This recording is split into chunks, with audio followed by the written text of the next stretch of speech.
কেন তিনি দীর্ঘদিন কংগ্রেসে ছিলেন, কংগ্রেস ছেড়ে কেন আজকে মমতা ব্যানার্জির আদর্শ অনুপ্রাণিত হয়ে কেন আজকে তিনি মমতা বন্দ্যোপাধ্যায়ের উন্নয়ন যজ্ঞে সামিল হন, তিনি তার বক্তব্য রাখবেন।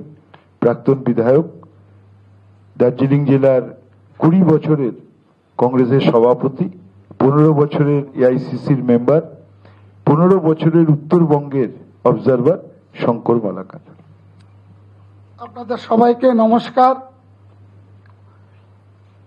2014 সাল থেকে বিজেপি যখন কেন্দ্রে ক্ষমতায় আসে, তারপর উত্তরবঙ্গ নিয়ে যে ছাড়খাড় করছে, একদিকে কামতাপুরী রাজ্যের লোভ দেখানো হচ্ছে, একদিকে গোর্খাল্যান্ডের লোভ দেখানো হচ্ছে, একদিকে উত্তরবঙ্গের আলাদা রাজ্যের লোভ দেখানো হচ্ছে।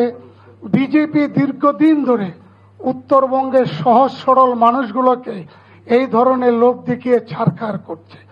আমি মনে করি বিজেপির সাথে লড়াই করতে গেলে কংগ্রেস থেকে হবে না।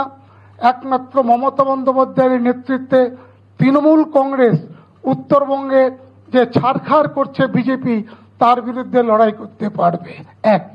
দুই হচ্ছে, আমি মনে করি আমি 10 বছর বিধায়ক ছিলাম, বিরোধী দলে ছিলাম, মানুষের কোনো সেবা করতে পারিনি, মানুষের কোনো পরিষেবা দিতে পারিনি।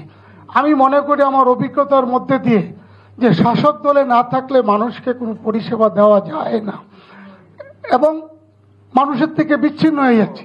তাই আমি মনে করি মমতা ব্যানার্জি সারা বাংলা এবং উত্তরবঙ্গের যে উন্নয়নের যে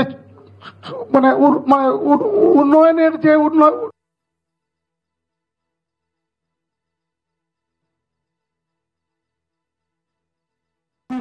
মমতা বন্দ্যোপাধ্যায়ের নেতৃত্বে আমি তৃণমূল কংগ্রেসে কাজ করতে চাই। মমতা বন্দ্যোপাধ্যায়ের নেতৃত্বে আগামী দিনে উত্তরবঙ্গের তৃণমূল দল শক্তিশালী হবে এবং বিজেপিকে আমরা নিশ্চিতভাবে পরাস্ত করতে পারব।